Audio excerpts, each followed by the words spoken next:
السلام علیکم ورحمۃ اللہ۔ آج 24 جولائی 2024 ہے اور ہم نے 14 جولائی کو اپنا لیٹر ہیڈ چیلنج مناظرہ کے طور پر سوشل میڈیا پہ عام کیا، جو ہر سنی تک پہنچا، حتیٰ کہ وہابی دیوبندیوں تک پہنچا۔ اور ہمارے پاس پختہ رپورٹ ہے کہ پیلی بھیت میں مولوی سنابل تک بھی یہ لیٹر پہنچا، اور اس نے یہ کہہ کر جان چھڑائی کہ ہم غیر معروف لوگوں کو منہ نہیں لگاتے۔ اب اس بیل کو یہ نہیں پتا کہ معروف اور مجہول کیا ہوتا ہے۔ الحمدللہ جتنا اس کو، اس کے بھائیوں کو، اس کے باپ کو پوری دنیا میں لوگ نہیں جانتے ہوں گے، ان سبوں سے زیادہ اللہ نے مجھے شہرت دی ہے، جس کا جیتا جاگتا ثبوت یہ ہے کہ میرا یہ واٹس اپ چینل سنی جمعیت الاحناف، جس کو بنے ہوئے چند ماہ ہوئے ہیں، اور ان چند ماہ کے اندر ہی اس کے 60,000 فالوورز ہو گئے۔ خیر، یہ ان سبھوں کے لیے گلے کا پھندا ہے، موت ہے۔ یہ مر جائیں گے لیکن مناظرے میں نہیں آئیں گے۔ اب یہ کیا ٹچھی حرکتیں کر رہے ہیں، یہ اس طرح کی باتیں اڑا رہے ہیں کہ مفتی کلیم حنفی نے اپنی بہن وہابیوں کے یہاں بہائی ہے، وہابیوں کے یہاں شادی کی ہے، اور خود نکاح مفتی کلیم نے پڑھایا ہے، صوفی کلیم حنفی نے پڑھایا ہے۔ تو میں بتا دوں، میری 6 عدد بہنیں زندہ ہیں، حیات ہیں، اور الحمدللہ سب سنی صحیح العقیدہ مسلمانوں کے گھروں میں ہیں۔ اور ہم 3 بھائی ہیں مجھے ملا کر، الحمدللہ سب کی رشتہ داری سنی صحیح العقیدہ لوگوں میں ہے۔ ایک بات جو شاید آپ میں سے کسی کو بھی نہ پتہ ہو اور خود ان کو بھی نہ پتہ ہو، تو میں بتا دوں کہ میرا جو وطن ہے وہ سرور پیپل گاؤں، تعلقہ مجلے گاؤں، ضلع بیڑ، مہاراشٹر ہے۔ تو سرور پیپل گاؤں سے میرے والد والدہ، ایک زمانے میں وہاں دشکال آیا تھا تو وہ سب ہجرت کر کے ممبئی آ گئے۔ تو جب ممبئی آئے تو یہاں انہیں ایسے لوگوں کی صحبت ملی، یو پی والوں کی اڑوس پڑوس میں، اور سیٹھ بھی ایسے ملے جو سرکار مفتی اعظم ہند کے مرید تھے۔ تو الحمدللہ یہ سب دامن رضویت سے وابستہ ہوئے۔ اچھا، جب یہ لوگ یہاں آئے تو گاؤں میں چونکہ کوئی سنی مدرسہ، مسجد اور سنی عالم اس زمانے میں پہنچا نہیں تھا، تو وہابی وہاں پہنچے، وہابیوں نے مدارس قائم کیے، وہاں جماعتیں جانے لگی، اور ہمارے خاندان کے جو افراد ہیں وہ سب کے سب جماعتی ہو گئے، دیوبندی ہو گئے، جن سے میرا کوئی تعلق، کوئی لینا دینا نہیں ہے۔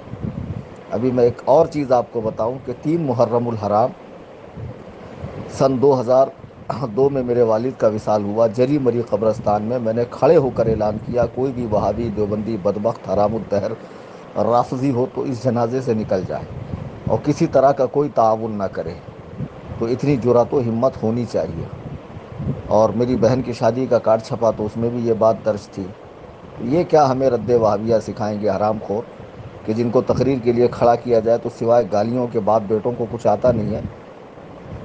اصل رد ہوتا ہے کہ جو باطل فرقے والے عقیدہ رکھتے ہیں، قرآن و سنت سے جو وہ دلائل دیتے ہیں، ان دلائل کی کاٹ کرنا اور اپنے موقف کی دلائل دینا، اور اپنی بات کو قرآن و حدیث سے مستدل کرنا، یہ رد ہوتا ہے۔ یہ باپ بیٹوں کو آتا ہے؟ ذرا رفاع یدین پہ میرا بیان سن لو، 1.5-2 گھنٹے کا، کئی غیر مقلدوں نے توبہ کی۔ فاتحہ خلف الامام پہ سن لو، اللہ تعالیٰ کے عرش پر ہونے پر بیان سن لو، رافضیوں کے دجل و فریب پر، حضرات صحابہ کی عصمت پر، ان کے خطا اجتہادی پر میرے سینکڑوں بیانات دلائل کی روشنی میں، جہاں میں احادیث پڑھ پڑھ کر ترجمہ کر کے اور پھر اس کی شروحات بتاتا ہوں۔ اس کو کہتے ہیں رد کرنا۔ ان کو سوائے گالی دینے، پپا پپا، ڈیڈی ڈیڈی، وہ ہجڑوں، وہ حرام خوروں، وہ تطہیریوں، ان آتا کیا ان کتوں کو؟ اور اصل میں ان کے ساتھ ایسی زبان اس لیے بولتا ہوں کہ یہ حرام خور اسی لائق کے ہیں۔ اچھا، بہرحال، تو جب ہمارے گاؤں میں وہابیت پھیلی اور اب میرا اس علاقے میں جانا ہوتا ہے، آس پاس میں جہاں سنی کچھ بچے کچے ہیں، مساجد وغیرہ ہے، میں ڈنکے کی چوٹ پہ ان کا رد کرتا ہوں، اور کسی بھی وہابی سے میرا کوئی لینا دینا نہیں۔ اب چونکہ وہ غیر اختیاری بات تھی، اور جو اختیار میں ہمارے تھا، بہنوں کا رشتہ، بھائیوں کا رشتہ، یا نئی جگہ رشتہ داری کرنا، ثم الحمدللہ ہم نے مسلک اعلیٰ حضرت کے ماننے چاہنے والوں سے ہی رشتہ داری کی ہے۔ اب وہ پتہ نہیں میری کون سی بہن ہے جو وہابی کے یہاں جس کی شادی ہوئی اور میں نے نکاح پڑھایا۔ یہ حرام خور تو پڑیا چھوڑتے رہتے ہیں، ابھی ایک پڑیا چھوڑ دی کہ میرے لیٹر ہیڈ کا مضمون مٹا کر اس پہ پتہ نہیں کسی طالب علم نے مضمون لکھ دیا، بیچارے کا املا تک درست نہیں ہے، پھیلا دیا میرے نام سے۔ اور آج ایک پڑیا چھوڑی کہ میں نے حضور محدث کبیر دامت برکاتہم العالیہ کے حوالے سے کہا کہ ان پر کفر پلٹا، معاذ اللہ ثم معاذ اللہ۔ ایک سلیم نامی خبیث ہے جس کی بہت طبیعت سے کٹائی ہوئی تھی اور ابھی جیل میں بند ہے، خبیث یا چھوٹ گیا پتہ نہیں، وہ مردود ممبئی چھوڑ کر بھاگا، کئی لوگوں کا پیسہ باقی ہے۔ تو اس خبیث نے مجھے تقریباً 12 سال پہلے فون لگایا تھا جب یہ معاملہ بالکل تازہ تازہ تھا، تو اس نے حضور محدث کبیر دامت برکاتہم کی شان میں بڑی شدید گستاخیاں کی تھی، تو میں نے اس کی اور اس کے اہل خانہ کی تکفیر کی۔ پھر میں نے رجوع کیا تو بعض حساس علماء نے بتایا کہ اس میں حکم تکفیر نہیں ہوتا ہے۔ جب اس نے مجھ سے فون پر بات کی تو میں نے اس تکفیر سے رجوع کیا، نہ کہ اس لیٹر سے۔ وہ 12 سال پرانی ریکارڈنگ ہے کہ بھئی جہاں بھی ہماری غلطی ہوگی ہم تو اہل حق ہے، اور حضرت عمر رضی اللہ تعالیٰ عنہ کا یہ قول ہمارے ذہن میں ہر وقت رہتا ہے، العار خیر من النار، شرمندگی آگ میں جانے سے بہتر ہے۔ اور اللہ تعالیٰ توبہ کی توفیق بھی اسے ہی عطا فرماتا ہے جسے وہ پسند فرماتا ہے۔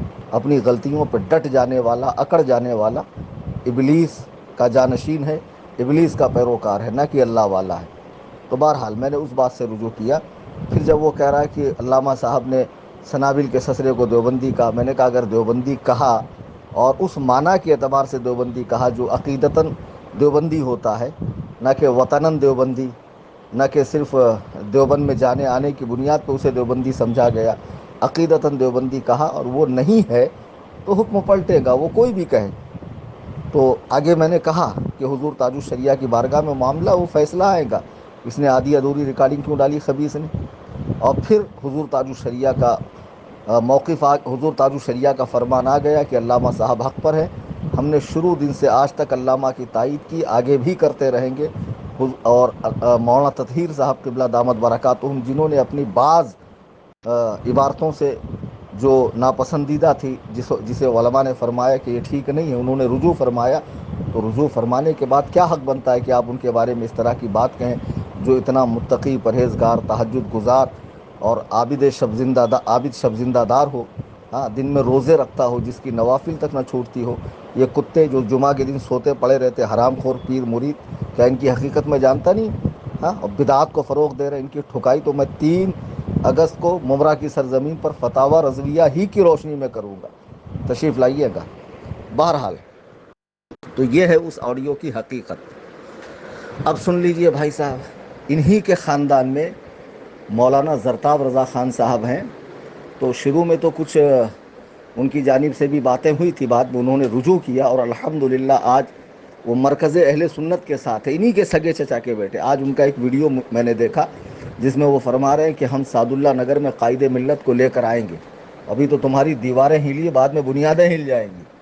بتائیے، انہی کے خاندان کے لوگ ان پہ تھوک رہے، برہان میاں، زرتاب میاں اور حضرت مشہود ملت کے صاحبزادگان ان پہ تھوک رہے ہیں۔ کل ملا کے یہ 2 باپ بیٹے 3 اور ایک وہ گینڈا جیسا ہے، وہ جس کے ابا ابھی بھی جو ہے وہ آف ہوئے ہیں، وہ یا اس کا چھوٹا بھائی، ایسے کل ملا کے یہ 5-6 لوگ ہیں، اور کل ملا کے پوری دنیا میں ان کی 1000-1500 سے زیادہ مرید نہیں ہوں گے۔ ابھی میں ناگپور میں انہی کے رت کے لیے گیا، لوگوں نے کہا ان کا یہاں نام و نشان نہیں ہے، آپ رت کیا کریں گے حضرت؟ بتائیے، بڑے بڑے شہروں میں جن کا نام و نشان نہ ہو، جو زوال پذیر ہو، اب یہ کیا کر رہے ہیں؟ ایک چال چل رہے ہیں کہ بریلی سے خانقاہیں ٹوٹی ہے تو ساری خانقاہیں کو چاہیے کہ خانقاہ حشمتیہ سے ملے۔ تم تو بہت پکے مسلک کے اعلیٰ حضرت والے بنتے ہو، بہت سی خانقاہیں حسام الحرمین کو مانتی نہیں ہیں، خانقاہ مجیبیہ ہو گیا، پھلواری ہو گئی، جامعہ نظامیہ ہو گیا، نجیس الپادری کے لوگ ہو گئے، خانقاہ عارفیہ ہو گئی، ہاں یہ لوگ حسام الحرمین کو مانتے ہی نہیں ہیں، یہ علماء دیوبند کی تکفیر ہی نہیں کرتے، اور تم تو علماء دیوبند کی اب بھی تکفیر کر رہے ہو، تو تمہارے لیے ان سے اتحاد جائز ہو گیا خبیثو، اب ان سے اتحاد جائز ہو گیا۔ اجمیر کے وہ رافضی مجاور جو صحابہ پر بھونکتے ہیں، اور تم تو صرف کہہ رہے ہو کہ ہم صرف تعزیہ داری کو جائز کہہ رہے ہیں، صحابہ کی عظمت کے حوالے سے ہم کوئی بھی سودا نہیں کریں گے، تو اب اجمیر کے رافضی مجاوروں سے ملنا جائز ہو گیا۔ میں آپ کو ان کی حقیقت بتاتا ہوں، بہت سے لوگ سوچ رہے ہیں یہ کون ہے، کیا میٹر ہے ان کا۔ ایک ہے پیلی بھیت کے اندر حضرت علامہ حشمت علی خان رحمۃ اللہ علیہ، جو پہلے دیوبندیوں کے مدرسے میں پڑھتے تھے۔ اعلیٰ حضرت امام اہل سنت کی انہوں نے کتاب پڑھی، متاثر ہوئے، اعلیٰ حضرت کی بارگاہ میں گئے اور تمام علوم و فنون سے فراغت پائی، اور اعلیٰ حضرت کے فرمان ہی پر مناظرے کی شروعات کی، اور ہر مناظرے میں فاتح رہے۔ جن کو اعلیٰ حضرت نے اپنا روحانی بیٹا کہا، جن کو ابو الفتح شیر سنت علامہ حشمت علی خان علیہ الرحمۃ والرضوان اور مظہر اعلیٰ حضرت بھی کہا جاتا ہے، وہ پوری زندگی سرکار اعلیٰ حضرت کی تعلیمات کو عام کرتے رہے۔ ان کے بڑے صاحبزادے حضور مشاہد ملت بھی اسی مشن پہ رہے، ان کے چھوٹے بھائی حضور مشہود ملت وہ بھی اسی مشن پر رہے، اور ان دونوں بھائیوں کے صاحبزادگان آج بھی بریلی کے ساتھ ہیں۔ یہ لوگ بھی بریلی کے ساتھ تھے، یہ جن کو کہا جاتا ہے شیر ہندوستان ہے نا، اور ان کے بیٹے یہ بھی، میں 6-7 سال پہلے کہ ان کے پوسٹر دکھاتا ہوں، جب یہ اپنے پوسٹر میں لکھتے تھے سنیوں کا مرکز بریلی شریف، ہمارے امیر تاج الشریعہ۔ اب ذرا غور کیجئے، ایسا لکھنے والے اچانک اتنا پلٹے کیوں؟ اصل میں یہ لوگ وہابیوں کے رد کے لیے مشہور تھے، لیکن رد کرتے کرتے انہوں نے دعوت اسلامی سنیت سے باہر، سنی دعوت اسلامی سنیت سے باہر، فلانا سنیت سے باہر، ڈھمکا سنیت سے باہر، علماء کے برداشت کرنے کی حد پار کر گئی تھی، اور علماء چاہ رہے تھے کہ حضور تاج الشریعہ کی حیات میں ہی کوئی مسئلہ حل ہو جائے، اور الحمدللہ میرے مرشد نے اپنی زندگی میں ان خبیثوں کو مرکز سے نکال کر پھینک دیا۔ بہت اچھا ہوا، اگر حضور تاج الشریعہ ان پر حکم نہ لگاتے تو آج یہ جیسے فتاوی رضویہ کی آڑ لے کر گمراہ کر رہے ہیں، تاج الشریعہ کا نام لے کر لوگوں کو گمراہ کرتے، مگر مرشد کریم کی نگاہ ولایت نے دیکھ لیا تھا آگے چل کے فتنہ پھیلے گا۔ اچھا ان سے کہو، ادریس بھیا کی عمر ہے 75-80، سنابل کی ہے 50-52-55 جو بھی ہوں گی، وہ جو رومال باندھتا ہے نا زعفرانی رنگ کا، تو کیوں باندھتا ہے ذرا پوچھنا؟ گومڑا نکلا ہوا اتنا بڑا سر پہ، اس کے تازیہ بنا ہوا پیدائشی، وہ سنابل شمائل۔ انہوں نے اسی سال سے ڈھول کو کیوں جائز کہا کہ بطور اعلان وہ جائز ہے، رخصت ہے؟ اسی سال سے کیوں کہا؟ اب تک انہوں نے عالمگیری دیکھی نہیں تھی، ہاں؟ اور تعزیہ داری کو اب جائز، انہوں نے تو جائز کہہ دیا، لیکن اب ان کے مریدین آگے بڑھ کے پھول، ہار، مالا، دھونی، چڑھاوے۔ اب ظاہر سی بات ہے کہ کوئی چیز اگر عوام کے ہاتھ میں چلی جائے، ہاں، جسے شروع کیا گیا اچھے کام کے لیے اور عوام کے ہاتھ میں دے دیا جائے، تو عوام اس میں غلو کرتی ہے، اور اس حد تک پہنچ جاتی ہے کہ بعد میں علماء کی بھی نہیں سنتی ہے۔ تو بہرحال اب تک کیوں جائز نہیں کہہ رہے تھے؟ تو یہ سب بریلی والے تھے، لیکن انہوں نے ہر سنی کا رد اتنا زیادہ کیا، اتنا زیادہ کیا کہ یہ خود ہی رد ہو گئے، یہ خود ہی ردی کے ٹوکری میں چلے گئے۔ پھر ہوا یوں کہ ایک شخصیت ہمارے یہاں ہے، حضور محدث کبیر، جو سرکار صدر الشریعہ کے صاحبزادے ہیں، ان کے جانشین ہیں، ان کے علوم کے وارث ہیں، بہت بڑی شخصیت ہے۔ میں تو انہیں حدیث میں مجتہد فی الحدیث سمجھتا ہوں۔ جب وہ حدیث پڑھاتے ہیں اور اس سے مذہب حنفی کی تائید کرتے ہیں مسائل کی، تو طبیعت اشش کر اٹھتی ہے۔ اللہ تعالیٰ نے ایسا قوی حافظہ عطا فرمایا ہے کہ 100 سال کی عمر میں بھی نوجوانوں کا حافظہ اتنا کام نہیں کرے گا جتنا حضور محدث کبیر کا کرتا ہے۔ تو ان کے اور سنابل کے کچھ معاملات تھے، تو حضور تاج الشریعہ نے دونوں کو بلایا۔ اب بھائی جب تم اپنا مرکز مانتے تھے اور امیر مانتے تھے تو چلے جانا چاہیے تھا، تو چور کی داڑھی میں تنکا، یہ گئے نہیں۔ اور جب سارے معاملات دیکھے گئے، سارے ثبوت دیکھے گئے، تو فیصلہ حضور محدث کبیر کے حق میں آیا۔ جیسے ہی فیصلہ محدث کبیر کے حق میں آیا، تو جن کو پوسٹر میں لکھا جاتا تھا ہمارے امیر تاج الشریعہ، ہمارا مرکز بریلی شریف، پھر ان کی بولی بدل گئی، ان کی بولی بدل گئی۔ اب ان کے مریدین جہانگیر جیسا خبیث جو پکا تفضیلی ہے، صحابہ پہ بھوکتا ہے، اس کی ویڈیو شیئر کر رہے ہیں جس میں وہ کہہ رہا بریلی معیار حق نہیں، اور آج بھی یہ بریلوی ہونے کا دعویٰ کر رہے ہیں اور ہم سے زیادہ پکا ہونے کا دعویٰ کر رہے ہیں۔ تو خبیثوں پھر ان رافضیوں سے کیوں مل رہے ہو جو بریلی کے دل و جان سے دشمن ہیں اور بریلی کی مرکزیت کو اور اعلیٰ حضرت کی شخصیت کو مانتے ہی نہیں ہیں؟ بہرحال جب فیصلہ ان کے خلاف آیا تو انہوں نے رنگ دکھانا شروع کی، اور اس حد تک چلے گئے کہ جس جس سے بریلی شریف کا جس پر فتویٰ تھا وہ یہ سب کرنے لگے۔ پہلے ویڈیوگرافی نہیں کرتے تھے، اور ویڈیوگرافی کر رہے ہیں، تعزیہ داری کر رہے ہیں، ڈھول بجا رہے ہیں، مزارات پہ عورتوں کی حاضری کو جائز کہہ رہے ہیں فتاوی رضویہ کی روشنی میں۔ اور پھر حالانکہ ان کو کیا روشنی ملیں گی اندھیرے میں پڑے ہوئے لوگوں کو، روشنی تو انشاءاللہ ان کو میں دوں گا۔ پھر اس طریقے سے بہت سارے مسائل میں یہ الجھ رہے ہیں۔ آگے جا کر آپ میری بات نوٹ کر لینا، لکھ لینا، اگر انہوں نے توبہ نہیں کی اور یہ راہ راست پر نہیں آئے تو مستقل ایک یہ فرقہ بن جائے گا، ایسا فرقہ جو ابن عبد الوہاب نجدی کا تھا، جو اپنے اور اپنے چیلوں کے علاوہ روئے زمین پر کسی کو مسلمان سمجھتا ہی نہیں تھا. یہی حال ان کا ہے. ان کو رد کیا کرنا آئے گا؟ گالیوں کا نام انہوں نے رد رکھا ہے, بکواس کا نام رد رکھا ہے, الزامات کا نام رد رکھا ہے. بتاؤ کہ فلانے کی بہن دیوبندی سے شادی ہوئی ہے اور اس نے نکاح پڑھا ہے, کوئی ثبوت نہیں. ہاں, اور فلانا نے علامہ کو کافر کہا معاذ اللہ, اس کا کوئی ثبوت نہیں, آدھی ادھوری ریکارڈنگ ڈال دو. کل ملا کر یہ کہ ہم نے 10 روز پہلے چیلنج دیا ہے, تمہاری نظر میں ہم ان کے لائق نہیں, ہماری نظر میں وہ ہمارے خاک زیر پا کے بھی لائق نہیں ہے, میری نظر میں. اور حقیقت یہی ہے. بھئی اتنے بڑے علامہ ہو تو آتے کیوں نہیں؟ آؤ سامنے. آپ کو تو صرف چیلنج دیا ہے, میرا گھر منظور نہیں ہے, کوئی ہال بک کر لیتا ہوں, بریلی شریف آ جاؤ, میں پیلی بھیت شریف آتا ہوں, صاحب سجادہ حضرت زرتاد میاں قبلہ سے عرض کروں گا کہ حضرت آپ جگہ عنایت فرمائیں. انشاءاللہ پیلی بھیت میں انتظام ہوگا. لیکن مناظرہ تو کرے گا سنابل شمائل یا ادریس یا وہ مہران یا ان کی طرف سے مقرر کیا ہوا کوئی شخص جو باقاعدہ عالم ہو. اور ایک افواہ پھیلا رہے ہیں, بولے وہ تو عالم ہی نہیں کلیم حنفی. ارے بدبختوں, اگر میں مناظرے میں میری سندیں حفظ کی, قرت کی, فضیلت کی, افتاء کی نہ لے کر آؤں اور ان پر مدارس اور علماء کی, مدارس کا نام علماء کی مہریں ہیں, رجوع کر لو ان مدارس سے کہ بھئی یہ فلاں سن میں یہ آپ کے یہاں سے انہوں نے حفظ کیا کہ نہیں, قرت کی کہ نہیں, فضیلت کی کہ نہیں, شعبہ افتاء میں انہوں نے داخلہ لیا یا نہیں, اس کی تکمیل کی یا نہیں. اگر میں جھوٹا ثابت ہو جاؤں تو بنا مناظرے کے آپ میری شکست کا اعلان کر دیجئے, اور میں خود اپنے آپ کو تسلیم کر لوں گا کہ میری شکست ہو گئی. ٹھیک ہے, میں مفتو ہو گیا, آپ فاتح ہو گئے, میں خود تسلیم کروں گا. لیکن شرط یہ ہے کہ سامنے آئے. اب اس کے بعد جو بھی ٹچھی باتیں آئیں گی مجھے نہ بھیجا کریں آپ لوگ. آپ سمجھ جائیں کہ ان میں دم خم ہی نہیں ہے. یہ مناظرے کا چیلنج ان کے لیے اتنا بھاری پڑ گیا, اتنا بھاری پڑ گیا کہ یہ ہر سنی تک پہنچا, اور ہر سنی کے دل کی کلی کھل اٹھی, اس کا مشام جاں معطر ہو گیا کہ سبحان اللہ, یہ بدبخت جو اچھلتے کودتے بندروں کی طرح پھاندتے پھرتے تھے, ان کو لگام کسنے کے لیے کوئی آیا.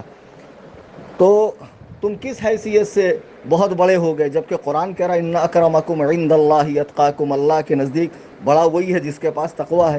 تم تو جمعہ کے دن سوتے پڑے رہتے, تم تو عید کی نماز نہیں پڑھتے ہو, تمہارے پیر تو نمازوں کی اہمیت گھٹاتے ہیں معاذ اللہ. ارے بھائی صاحب ایمان پر تو نماز ضروری ہے, تم تو صاحب ایمان ہو, پھر نماز کیوں نہیں پڑھتے ہو؟ ایک کو آدمی ان کا نماز نہیں پڑھے گا, نہ پیر پڑھے گا نہ مرید پڑھے گا, ہم نے خود دیکھا ہے. بمبئی میں گپ شپ ہانکتے رہتے ہیں, اذان ہو رہی ہے, فلانا سلح کلی, فلانا انا کلی, فلانا شفا کلی, فلانا یہ, فلانا ڈھمکا یہ, کوئی تو ان کے حکم سے بچا نہیں ہے. ایسے تو بدبخت ہے یہ, کسی پر اگر حکم فسق کا ہو تو یہ کفر تک لے جاتے ہیں. ہاں, غرض کے نماز روزے سے یہ فارغ ہیں اور نرے جاہل ہیں, ان کی کوئی حیثیت نہیں ہے, اور یہ اپنے آپ کو بہت بڑا ترم خانہ سمجھے کہ ہم فلانے کو منہ نہیں لگائیں گے, ہم بہت باحیثیت ہے. تمہارے دادا باحیثیت تھے, تمہارے تایا حضور مشاہد ملت باحیثیت تھے, حضور مشہود ملت باحیثیت تھے, اور جو ان کے صاحبزادگان مسلک اعلیٰ حضرت پر قائم ہیں ہم ان کی دست بوسی کریں گے, صرف اس نسبت سے کہ شیر سنت کی اولاد ہے. احترام تو آپ کا بھی بہت تھا دل میں پہلے, لیکن تم نے خود ہی وہ احترام ختم کر دیا ہمارے دلوں سے, اس طرح کی باتیں کر کے, اس طرح کی حرکتیں کر کے. ہاں بتاؤ, میرے ہی نام سے میرا لیٹر جھوٹا پھیلایا جا رہا, اور انہی کے مریدین پھیلا رہے ہیں, تو کتنے بڑے کذاب ہیں یہ. مریدین کو کام پر لگا دیا, چیلے چاپڑ کو, کیونکہ پیر صاحب کی ہمت ہی نہیں ہے کہ سامنے آ کر مناظرہ کر لے, چونکہ میں ان کی علمی حقیقت جانتا ہوں.